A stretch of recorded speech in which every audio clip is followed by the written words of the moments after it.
Riyadi, saya CEO di Siloam. Saya diberikan 3 pertanyaan untuk dijawab hari ini. Boleh ditampilkan di slide? Ada 3 pertanyaan yang saya diberikan oleh panitia untuk boleh dijawab. Tolong slide. Pertanyaan yang pertama adalah, mengapa Allah mengizinkan orang baik mengalami penderitaan? Pertanyaan yang kedua, jika manusia diciptakan menurut gambar Allah, apakah orang dengan disabilitas tetap mencerminkan gambar Allah secara utuh? Dan yang ketiga, bagaimana seorang dokter atau tenaga kesehatan tetap melihat pasien sebagai pribadi, bukan sekedar diagnosa? Saya masuk di dalam dunia kesehatan 14 tahun yang lalu, dan pada saat saya masuk di dalam dunia kesehatan, saya melihat banyak sekali penderitaan. Salah satu pengalaman saya waktu baru-baru saya masuk ke rumah sakit itu adalah pada saat saya ke emergency, ada seorang anak kira-kira belasan tahun jalan bolak-balik dengan sangat gelisah sekali. Setiap dokter, perawat yang keluar itu ditanyain, "Dok, papa saya gimana? Tolong papa saya ya, tolong, tolong." Padahal kita tahu papahnya itu udah meninggal, kecelakaan.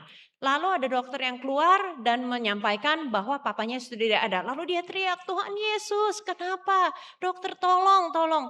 Ini adalah teriakan jeritan hati manusia, sehingga pertanyaan yang pertama, ini bukan hanya pertanyaan akademis, tetapi adalah pertanyaan yang muncul dari compassion pada saat kita melihat penderitaan orang lain ataupun mengalami pergumulan di dalam penderitaan yang kita alami sendiri. Kenapa Tuhan izinkan? Banyak dari saudara-saudara di sini akan masuk ke dalam pelayanan kesehatan. Panggilan di dalam dunia kesehatan. Lainnya mungkin akan ada kesempatan juga merawat orang-orang yang sakit. Jadi ini adalah pertanyaan yang harus kita jawab. Tapi pertanyaan ini ada 2 asumsi yang harus kita sadari. Yang pertama, asumsi bahwa ada manusia baik. Kan pertanyaannya ya, mengapa Allah mengizinkan orang baik menderita? Jadi asumsinya ada orang yang baik. Benar apa tidak? Tidak kita bahas hari ini. Yang kedua adalah ada asumsi bahwa manusia baik seharusnya tidak menderita karena Allah itu adil. Oleh karena itu konklusinya adalah berarti kalau manusia baik sampai menderita berarti Tuhan tidak adil. Oleh karena itu ini adalah pertanyaan yang baik-baik harus kita jawab, terutama bagi pekerja di lingkungan rumah sakit yang banyak sekali melihat penderitaan. Untuk menjawab pertanyaan ini, kita kembali lagi kepada suatu framework biblical storyline yang ada di dalam Alkitab. Next slide. Di mana kita bisa melihat segala sesuatu di dalam dunia ini melalui sudut pandang penciptaan, kejatuhan, penebusan dan restorasi. Creation, fall, redemption, consummation. Tadi sudah sedikit banyaknya juga dibahas oleh Pak Jimmy. Tetapi segala hal di dalam dunia ini, entah sakit penyakit, entah keadilan, entah teknologi, bisa kita lihat dari framework ini. Saya tidak membahas secara detail, tetapi saya menjelaskan satu persatu. Yang pertama adalah creation, atau adalah penciptaan. Allah menciptakan segala sesuatu itu adalah baik. Tuhan menciptakan segala sesuatu sempurna. Manusia diciptakan sempurna di dalam gambar dan rupa Allah. Inilah adalah imago Dei, di mana kita diciptakan belum dirusak oleh dosa. Next. Hidup dalam fellowship yang sempurna dengan Tuhan dan tidak ada penderitaan, tidak ada kematian, dan juga tidak ada rumah sakit. Tidak ada dokter, tidak ada perawat. Ini ya, ini adalah kejadian. Di dalam kejadian yaitu kita lihat penciptaan. Yang kedua adalah kejatuhan, the fall, di dalam Kejadian 3. Di sini mulai kita melihat, next, mulai kita melihat adanya penderitaan dan adanya kematian. Alkitab mengatakan susah payahmu waktu mengandung akan kubuat sangat banyak penderitaan. Dan ayat 19, sebab engkau debu dan kau akan kembali menjadi debu, yaitu berarti kematian. Dosa merusak setiap aspek ciptaan Tuhan, sakit, penyakit, penderitaan, kematian, ini adalah upah dari dosa. Setiap orang mengalami dan tidak akan ada yang luput. Dan saat kita melihat orang sakit, saat kita lihat orang menderita, itu mengikatkan kita bahwa ini adalah konsekuensi dosa yang ada di dalam dunia ini. Saya belum lama kemarin duduk dengan seseorang yang punya jabatan cukup tinggi di dalam World Health Organization, WHO. Dan beliau menjelaskan bahwa di dunia ini banyak sekali masalah yang dihadapi oleh WHO. Ya dari stunting, Ebola, strain yang baru yang ada di Afrika, belum ada vaksinasinya. Masalah saniter di dalam dunia, di kota-kota yang besar. Dan setiap tahun WHO mendata 50 jenis virus yang baru. Mana yang akan jadi COVID berikutnya? Tidak tahu. Oleh karena itu mereka monitor. Semua masalah-masalah ini muncul dari kejatuhan dunia di dalam ke dalam dosa. Dan ada imago Dei yang rusak. Kita tidak lagi menggambarkan gambar dan rupa Allah yang sempurna. Karena disabilitas, karena penyakit. Jadi pertanyaan yang kedua tadi ya, saya jawab dulu. Apakah orang dengan disabilitas tetap mencerminkan gambar dan rupa Allah? Jawabannya adalah ya. Karena it is because it is who we are created to be. Kita diciptakan sebagai gambar dan rupa Allah. Bukan apa yang bisa kita lakukan. Who we were created to be, not what we can do. Tetapi tidak sempurna. Karena imago Dei itu pun sudah dirusak oleh dosa. Jadi pertanyaannya, kita orang normal. Gak ada disabilitas, gak ada sakit penyakit, belum mengalami penderitaan, apakah kita pun mencerminkan gambar dan rupa Allah yang sempurna? Ya sebenarnya jawabannya juga tidak. Karena tadi Pak Jimmy sudah menjelaskan dengan berbagai hal. Oke, bagian yang ketiga, tolong klik. Ini kita masuk ke dalam penebusan. Redemption. Awal pemulihan manusia melalui anugerah khusus dan anugerah umum. Jadi kejatuhan, semua rusak karena dosa, lalu di dalam penebusan Tuhan mulai mengerjakan pekerjaan pemulihan manusia melalui anugerah khusus dan anugerah umum. Oke, ini logo apa? Logo Siloam. Oke, bagus. Semua tahu nih logo Siloam. Logo Siloam ini latar belakangnya apa? Banyak yang lihat, oh ada salib. Banyak yang melihat, oh ya ini ada salib. Terus ada S. Oh S-nya mungkin karena itu adalah S untuk Siloam. Tapi ya S untuk Siloam, tapi sebenarnya logo ini diambil dari kisah ular yang ditinggikan di padang gurun oleh Musa. Melambangkan pemulihan jasmani dan pemulihan rohani. Pemulihan jasmani karena pada saat ular itu ditinggikan, semua orang yang melihat kepada ular itu lalu disembuhkan secara jasmani. Tapi kita tahu itu juga merupakan suatu antisipasi bahwa beribu tahun yang akan datang Tuhan Yesus diangkat di atas kayu salib. Semua yang melihat kepada kayu salib, kepada Kristus dipulihkan secara rohani. Jadi ini melambangkan pemulihan jasmani dan pemulihan rohani. Penebusan Kristus memperdamaikan manusia berdosa dengan Tuhan. Ini pemulihan rohani melalui anugerah khusus. Nah, ini yang kedua nih yang berkaitan dengan penderitaan. Tuhan juga mengizinkan pemulihan jasmani untuk manusia. Ini adalah anugerah umum dan ini adalah panggilan pekerja di dunia kesehatan. Oke, apa? Kepada manusia yang berdosa, yang hidup di dalam dunia berdosa, yang layak dihukum dan layak menderita, Tuhan memberikan anugerah, yaitu kelegaan, keringanan sementara dari hukuman dosa melalui teknologi dan pelayanan kesehatan. Oke, sekarang saya jelaskan. Jadi, contohnya, Tuhan menciptakan flora dan fauna yang ada di dalam penciptaan sempurna. Dan tujuannya adalah untuk menghidupi manusia. Pada saat kejadian, flora fauna ini berubah menjadi bahaya. Contohnya apa? Virus, bakteri, jamur. Sebenarnya bakteri, kan ada bakteri baik, ada bakteri yang jahat. Jadi tubuh kita penuh dengan flora, fauna, bakteri dan lain sebagainya. Tetapi ada bakteri yang jelek, virus yang mematikan, jamur yang membuat kesusahan. Ini adalah hasil dari kejatuhan dunia ke dalam dosa. Tetapi pada saat kita masuk ke dalam redemption, kita melihat bahwa ada antibiotik, ada antibakteri, ada antivirus, dan ada terapi lainnya, ada teknik-teknik operasi, menjadi anugerah Tuhan untuk memberikan kelegaan. Kalau kita nggak ada antibiotik hari ini, setiap kali terinfeksi, mungkin bisa meninggal. Tetapi karena ada antibiotik, Tuhan izinkan ada antibiotik, Tuhan izinkan adanya pelayanan kesehatan, kita sementara tubuh kita dipulihkan sehingga kita bisa hidup sesuai dengan apa yang Tuhan rencanakan dari awal.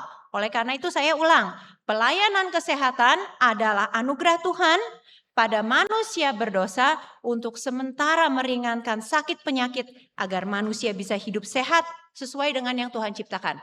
Jadi saudara-saudara yang sini yang akan masuk ke dalam pelayanan kesehatan, kita adalah rekan sekerja Allah. Kita adalah anugerah Tuhan kepada dunia yang berdosa. Dan terakhir kita masuk ke dalam restorasi. Di mana pada saat kita mengalami sakit penyakit, penderitaan, kita melihat orang meninggal.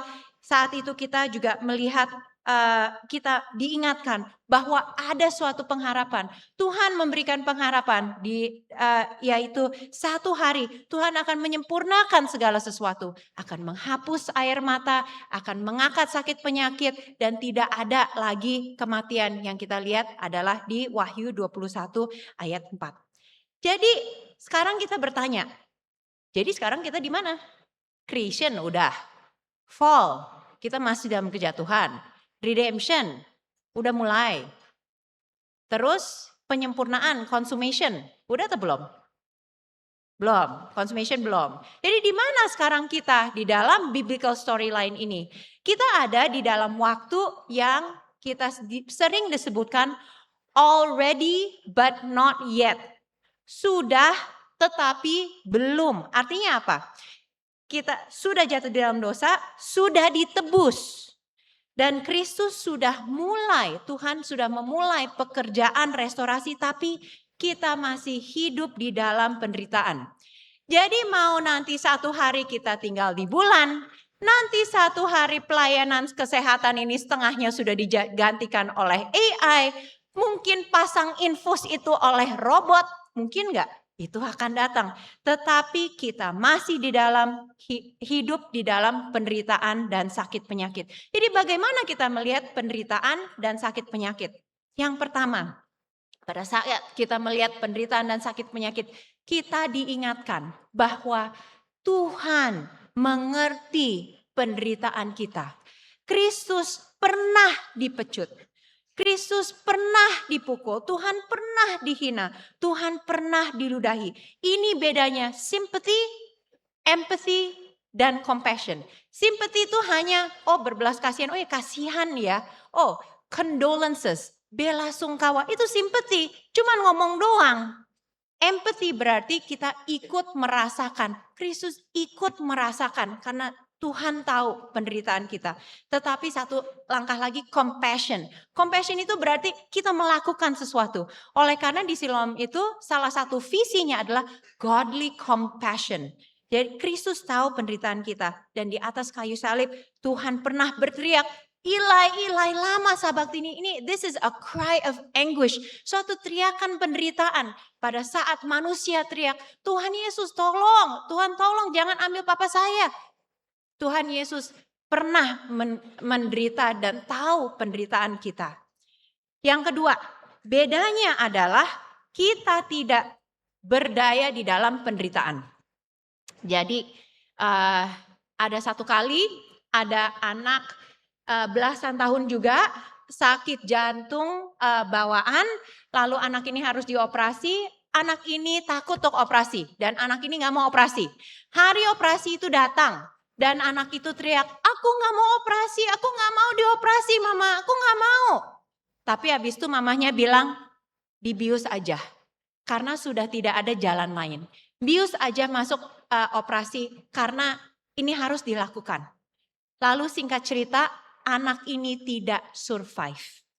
Operasi berjalan dengan lancar, tetapi anak ini tidak bisa pulih dari operasi itu. Anak itu meninggal. Dan pada saat anak itu meninggal, kita masih bisa mendengar teriakan anak itu, aku gak mau operasi. Dan ibu itu langsung tidak bisa bicara. Dan berdiam sendiri. Kalau ibu itu bisa menyelamatkan anaknya, kira-kira dia menyelamatkan anaknya? Ya, dia melihat anaknya meninggal, dia tidak berdaya, tidak bisa melakukan apa-apa. Tapi pada saat Bapa di sorga melihat anaknya dipaku di atas kayu salib, Tuhan bisa lakukan sesuatu? Bisa. Itu bedanya. Bahwa kita tidak berdaya di dalam penderitaan. Tetapi Tuhan Yesus memilih untuk tetap menderita untuk orang berdosa agar kita bisa diselamatkan. Dan yang ketiga, bedanya penderitaan kita dan penderitaan Kristus adalah penderitaan dan kematian Kristus adalah satu-satunya kematian bukan karena dia berdosa. Kalau kita menderita karena kita orang berdosa, kita hidup di dalam dosa. Tetapi kalau pada saat Kristus menderita, itu adalah kematian bukan karena dosa dari Tuhan Yesus. Yang keempat, kematian Kristus adalah satu-satunya kematian yang punya kuasa untuk memberi hidup. Saya pikir-pikir ya, ada nggak ya kematian manusia yang memberikan hidup? Ada nggak ya? Ada nggak kematian manusia memberikan hidup? Coba pikir lagi. Ada satu yang agak mirip loh setelah saya pikir-pikir. Apa? Transplant. Jadi pasien yang organnya sudah rusak butuh organ baru.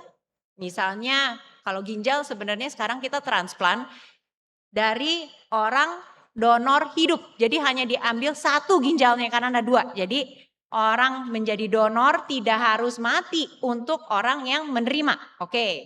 Liver juga hati. Tapi jantung cuma ada satu. Nggak mungkin juga dibelah seperti paru. Jadi transplant jantung.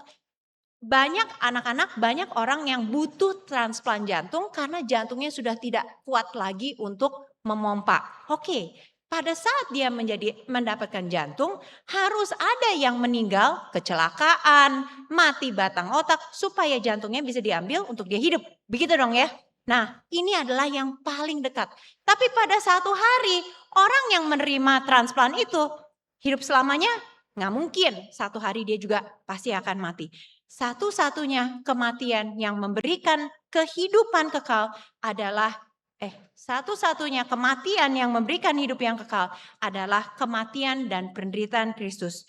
Kristus mati agar kita boleh memiliki harapan bahwa satu hari kita pun akan bebas dari penderitaan, kita pun akan bebas dari kematian, akan dipulihkan tubuh, jiwa, dan roh. Jadi pertanyaan yang ketiga, bagaimana seorang dokter atau tenaga kesehatan tetap melihat pasien sebagai pribadi, bukan diagnosa? Ya, kalau kita tidak mengerti penderitaan, kita tidak mengerti penciptaan Tuhan, imago Dei, kejatuhan, pekerjaan Tuhan di dalam restorasi, dan harapan satu hari, kita sulit melayani pasien sebagai pribadi. Kenapa? Melayani pasien tuh susah loh, saya kasih tahu ya. Kalau yang di perhotelan gampang saya bilang. Kenapa? Orang datang untuk senang-senang, gitu dong ya. Jalan-jalan, mau happy-happy, pasti dia good mood. Orang masuk ke rumah sakit gak ada yang mau datang ke rumah sakit. Pasti udah bad mood. Apalagi keluarga yang menemani pasien, pasti udah datang dengan rasa kegelisahan. Jadi dokter dimarah-marahin, perawat dipukul, ditusuk, itu sudah terjadi bukan hanya sekali di dalam rumah sakit.